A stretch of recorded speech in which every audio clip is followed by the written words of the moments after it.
Ben ritrovati amici di Radio Rossonera, è il 30 aprile, ultimo giorno del mese, martedì, per questo mattino Milan che anticipa quello che accadrà domani, ovvero domani è il 1° maggio, non ci saranno le trasmissioni perché, insomma, feste ai lavoratori, feste anche per noi. Faremo uscire sicuramente qualche video, qualche clip, ma non ci sarà lo studio, quindi non saremo in live per lunch e per il talk. Poi sul resto delle questioni rimaniamo qui, anche perché, caro Enrico Boiani, che saluto, ciao, Ciao, buongiorno a tutti. il Toto allenatore impazza e quindi insomma bisogna rimanere qui. Per una questione oggi legata a, sembra quasi una sorta di gara automobilistica oggi. Frenate, sorpassi, accelerazioni, insomma, chi più ne ha più ne metta. Ora, partiamo da qui. Io aggiungerei una condizione alla gara automobilistica: la pioggia. Cioè? La pioggia di like a questo video, a questo episodio di Mattino Milan, quindi cliccate mi piace, pollicione all'insù, lasciateci un commento qua sotto, diteci la vostra, iscrivetevi al canale se è la prima volta che ci seguite o se non l'avete ancora fatto. Va bene. Questa Questa non te veramente... l'aspettavi, eh? No, questa no, questa no. Pensavo fosse veramente una roba su altro. Peccato. Lopeteghi stop, niente intesa con lo spagnolo, già contattati i 6 tecnici, si riapre il casting, i tifosi protestano, il Milan ci ripensa, questa è Gazzetta dello Sport di oggi. Allora, registriamo la frenata. Siccome è stata fatta passare un po' urbi e torbi, e ha una, diciamo così, ha una matrice societaria, diciamo così, l'aver fatto passare la frenata, quindi la registriamo per quanto riguarda Lopeteghi. Poi la natura di questa frenata, io onestamente qui mi fermo, cioè è davvero stato il movimento di piazza che ha fatto frenare tutto quanto? Sono state le petizioni, il comunicato della curva che hanno indotto il Milan a fare un passo indietro rispetto a un nome che era il principale, ma non solo per Gazzetta, per tutti, e che a onor del vero, se no sembra sempre di passare per stupidi, nessuno dal Milan aveva smentito nelle successive 72 ore, non 24, non 48, ma 72 ore. Il nome è uscito sabato, è dovuto passare tutto sabato, tutta domenica e praticamente tutto lunedì per far filtrare una sorta di smentito, di rallentamento. La natura di questa frenata non la so, è inutile dire, è stata sicuramente merito o colpa rispetto a come la pensiate del movimento di piazza. Registriamo il fatto che viene fatto filtrare una frenata. Vabbè, Simo, come diceva il buon Machiavelli, che non è sempre giusto, Addirittura. sì, non è sempre giusta questa affermazione, però il fine giustifica i mezzi e ti Mh. direi a questo punto non so quale sia stato il mezzo, cioè se la lamentele dei tifosi, se la curva, se il malcontento generale, se semplicemente altri motivi o altri mezzi, ma il fine io ne sarei soddisfatto, cioè se andassimo su un altro allenatore. Quindi io son soddisfatto, ecco, Mh. di questa frenata, son contento, perché credo che il Milan, anche nel Certo. pool di allenatori, diciamo non di primissimo pelo, cioè non i Conte o i Klopp della situazione, credo che il Milan possa far molto meglio di Lopetegui e possa prendere molto meglio di Lopetegui. Quindi io sono soddisfatto. Di base che sia arrivata per un motivo o per un altro mi interessa relativamente a me. Cioè a me interessa che non viene Lopetegui al Milan, ma viene un altro allenatore, ecco. Sì. Registriamo ciò che viene fatto filtrare a 3 giorni dalla notizia, quindi si poteva se fosse stata una roba inventata, smentire subito. Esatto. 72 ore dopo, in effetti, puzza un po' del fatto che la Piazza non avrebbe mai potuto ricevere questo tipo di allenatore e quindi si è fatto anche un passo indietro anche per meriti, chiamiamoli così, dei tifosi stessi. Detto ciò, è una frenata, quindi in questo momento, visto le nostre condizioni, aspetterei a dire è saltato Tizio, hanno già preso Caio, Esatto. perché siamo veramente in una fase di rielaborazione, chiamiamola così. Frenata Milan, scrive Gazzetta dello Sport, tifo in rivolta, no Lopetegui, il diavolo riapre il casting. Ecco, forse il casting è stiamo un po' esagerando dall'altra parte adesso, forse. Nel senso che petizione online, social scatenati con il Lopetegui, il club di Cardinale ascolta la voce della piazza, ora cerca un altro tecnico. Vabbè, piccolo inciso, insomma, forse la scelta di Lopetegui o comunque il nome di Lopetegui, al di là del fatto che poteva essere il primo o il secondo o il terzo della lista, decidete voi dove, forse non è che convinceva granché, se è bastato tra virgolette la rivolta popolare perché se no, se sei chiaro deciso vai dritto a prescindere, però giusto per me è un fatto a non tentare l'all-in di cui parlavamo ieri, perché sarebbe stato veramente andare contro la piazza e a quel punto se hai ragione sei un genio, ma se per caso sbaglia le prime 3 partite non ti Eh, dico cosa sei. sì. Era un rischio che forse è troppo grande, ti direi, per questa dirigenza, per questa anche proprietà. Cioè non è il Milan di Berlusconi che si può No, ma permettere. al di là di tutto, cioè, chiunque sia il proprietario per me è pesante fare una roba del genere, cioè Sì, no, però dico, cioè non è una proprietà come quella di Berlusconi che poteva anche permettersi, per la potenza che aveva, sia mediatica che economica, nel mh, mondo del calcio, poteva permettersi le scommesse perché tanto le sosteneva, ci credeva e si giocava anche dei rischi, no, però aveva le spalle larghe per farlo. Questa proprietà qui, questa dirigenza qui forse dovrebbero andare un po' più sul sicuro, perché hanno dimostrato nel corso di questa stagione che in tante cose c'è qualcosa che non va, no, dal punto di mh. vista comunicativo, dal punto di vista mediatico, tante cose non funzionano bene. Quindi fare anche quella cosa lì dal punto di vista sportivo, cioè l'all-in sull'allenatore e un allenatore come Lopetegui, per me rischiava veramente di essere un autogol clamoroso. Paradossalmente avrebbe più senso per loro, non dico accontentare perché non si deve accontentare, però andare su un nome che è un po' più compromesso, ecco, Mh. cioè, perché ti dà una mano anche dal punto di vista comunicativo che, ripeto, quest'anno per quanto mi riguarda è stato un disastro. Le alternative Sì. per Gazzetta sono lascio un secondo De Zerbi, rispunta Fonseca, Van Bommel sullo sfondo, ecco. Fonseca e Van Bommel son della stessa matrice di Lopetegui, non è che poi ognuno c'ha il preferito tra questi 3, ma non è che cambierebbe molto. Sai l'opzione De Zerbi. De Zerbi è altro nome, anche qui che è un po' fatto filtrare sempre dalla sede. Ora, c'è una clausola di mezzo, sì. Non so quanto ci possa essere una sorta di gentleman agreement per farlo salutare dal Brighton in maniera diversa che dal pagamento della clausola.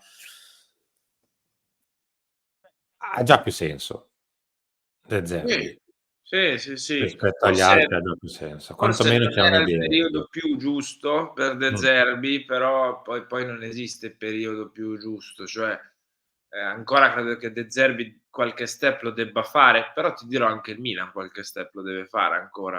Mm. Ehm si poteva aspettare la piena maturità, diciamo, da allenatore di De Zerbi, sarebbe stato "meglio", tra virgolette, sì, però poi magari quando è in piena maturità sta già allenando, che ne so, il Liverpool e non lo prendi più.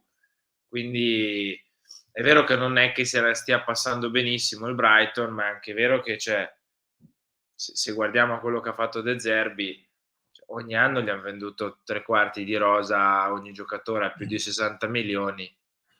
Cioè, ogni anno deve ripartire con gente nuova, sedicenni nuovi pescati dal Sud America o dalla terza serie inglese. Diventa complicato. È sicuramente un allenatore molto interessante e io lo riconosco, tra virgolette, quando i top allenatori ti elogiano. Cioè, per me quello è un grande segno di, diciamo, di riconoscimento, ma non che dicono un grande professionista, è bravissimo, cioè proprio quando spendono tante parole per te. E i vari Klopp, Guardiola in Premier tutti o quasi lo fanno con lui, quindi sarebbe un nome interessante. Ecco, io con lui, è ovvio, non è Conte, mi dispiace, perché per me se esiste e se c'è Antonio Conte libero devi andare su di lui, punto, senza se, senza ma. Poi ovvio, se non Conte, perché Conte non ci piace, perché è brutto, cattivo e non obbedisce e alza la voce, che vabbè, allora De Zerbi è un nome buono. Non so te cosa ne pensi. Sicuramente ha già più senso, cioè nel senso, è un allenatore ancora comunque giovane, che non ha mai avuto esperienze di prima squadra e quindi top, dico, ha un'idea di calcio riconoscibile, quindi ha anche un'idea tattica riconoscibile, che ti può piacere o meno, conosce l'ambiente, perché anche se non c'è mai stato, ma a parte la questione primavera di quando giocò, insomma, conosce il campionato italiano, conosce il Milan per ovvi motivi, insomma, conosce già un po' come è la faccenda.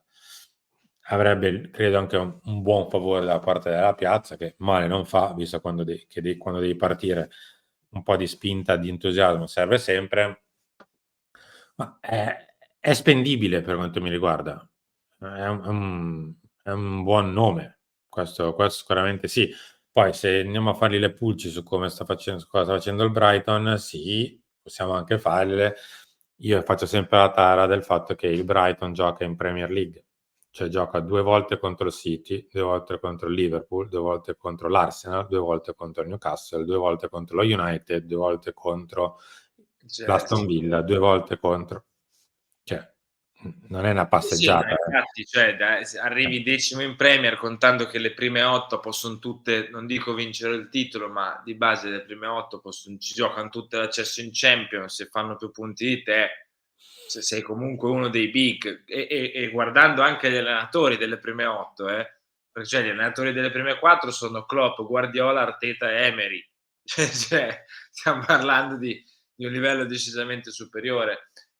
Ma io la cosa su cui premo di più è la squadra, cioè il fatto che ogni anno perde i pezzi, e tanti, e importanti, e ogni anno è lì comunque a giocarsi le sue chance.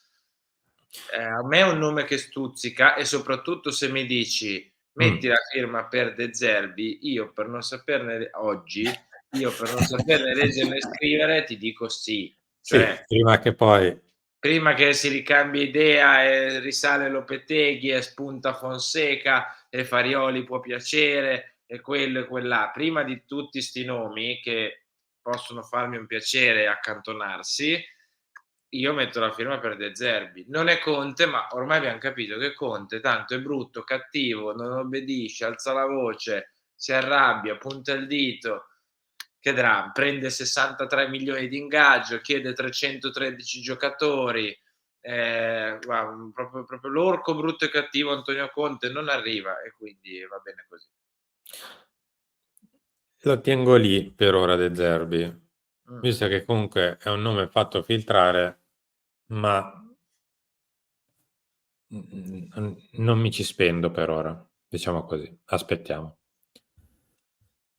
L'altra questione: oggi Corriere della Sera a firma di Monica Colombo per quanto riguarda il Milan, perché doppia firma, ma insomma, la collega che segue il Milan è Monica.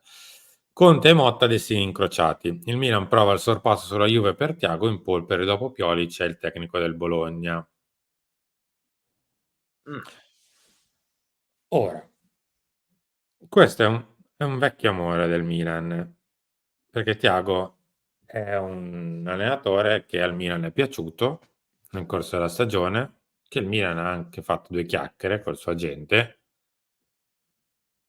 ma il Milan è rimasto lì un po' al gradimento, alla chiacchiera, all'aspettiamo di vedere come va sta stagione Eh, e alla fine si è visto sorpassare dalla Juve pesantemente, cioè non di poco, tant'è che è il promesso sposo della Juve. Ora, il matrimonio però si fa quando il prete fa finire la messa e gli sposi escono dalla chiesa e per ora la celebrazione non c'è, sono ancora a prepararsi a casa gli sposi. Che il Milan riesca a arrivare in chiesa quasi sull'altare, ti dico, parlo per me qua, è una speranza, mm. nel senso che di tutti quelli usciti possibili mi sembra il Il migliore. migliore. Anche meglio di De Zerbi per te. Sì, anche meno di De Zerbi per me. A me Eh, la proposta di gioco di Thiago piace di più. ok, È un pochino più meno, diciamo così, tirata all'estremo per certi versi. Quella di De Zerbi ha un'idea precisa, eccetera, ma con dei concetti un po' troppo esasperati. sì, un Ma po' questo è un pensiero borderline. mio personale, ci mancherebbe altro, magari sbagliatissimo. Quella di Thiago è un pelino Equilibrata. più equilibrata, bravo, grazie. Sì, bisogna, perché anche qui ci siam svegliati tardi noi con l'allenatore, inutile da dirsi. Cioè, noi fino a Roma-Milan, cioè se Roma-Milan, il Milan avesse ribaltato la partita, Pioli sarebbe ancora su e la qualificazione, Pioli sarebbe ancora sulla panchina del Milan anche per il prossimo anno, cioè inutile che ci nascondiamo, perché poi becchi il Leverkusen e se esci con Leverkusen puoi giustificarti per l'ennesima volta dicendo: ma sono i campioni di Germania, imbattuti, eccetera". E quindi probabilmente il Milan avesse passato il turno con la Roma, Pioli sarebbe stato allenatore del Milan anche per il 2025. Così non è stato, hai perso anche il derby, ti sei visto vincere lo scudetto in faccia all'Inter e quindi per carità di Dio se Pioli resta. Però è tardi, cioè dovevi decidere 2 mesi fa se Ma cambiare e eventualmente con chi, oppure se continuare a prescindere da qualsiasi risultato. cioè, il Milan, Henry, tra gennaio e febbraio ha fatto un po' di chiacchiere in giro. Ha parlato per Thiago, ha parlato per Lopetegui, ha parlato per altri. Si è Sì, informato, ha iniziato a mettere sul tavolo qualche nome. Poi ha deciso di aspettare l'evoluzione della stagione di Pioli. grave errore. Ed è andata che il tempo si è perso e probabilmente, come mettiamo per assurdo, il Milan passa per il turno con la Roma ed esce da Leverkusen, tu comunque decidi di cambiare e forse addirittura è super tardi per uno come Thiago Sì, sì, Motta. sì, no, ma per me se avessimo cioè beccato Leverkusen e fossimo usciti sarebbe comunque rimasto Pioli perché trovavi la giustificazione di dire: ma sono i campioni di Germania, imbattuti, hanno record, eccetera, eccetera". Quindi tu non avendo giustificazioni qui, perché hai perso con la Roma, hai perso il derby e quindi non hai giustificazioni, allora lo devi Mm. cambiare. Detto ciò, speriamo tutti insieme, direi, poi magari qualcuno nei commenti ci dice: no, io Conte, no, io Thiago Motta non lo voglio perché, no, io De Zerbi non lo voglio per come. Io davvero, cioè, prego in 6 lingue diverse, cioè tutte quelle che so, che arrivi uno di quei due, cioè se non è possibile Conte, cioè o De Zerbi o Thiago Motta, perché altri nomi, cioè Fonseca, Farioli, Galtier, Lopeteghi, poi chi è che c'è? Tedesco, che ti dirò, tra questi forse il meno peggio, Marco Rose che è un altro dei meno peggio, ma cioè, tra tutto questo gruppo di nomi e De Zerbi e Motta spero vivamente arrivi uno di quei due. Chiudiamo qui, anche perché il Milan, se si vuole inserire, si deve inserire nel caso di una diatriba interna della Juve, con questioni economiche legate al contratto di Allegri, Allegri è giunto, lui è giunto gli Allegri, che difficilmente credo potranno andare avanti, quindi non so, aspettiamo e vediamo. Caro Henry, ci ridiamo appuntamento alle 11 per Chiama Milan, 13 Lunch, 16 Talk e poi in serata la nostra clip. Ciao! Ciao ciao ciao.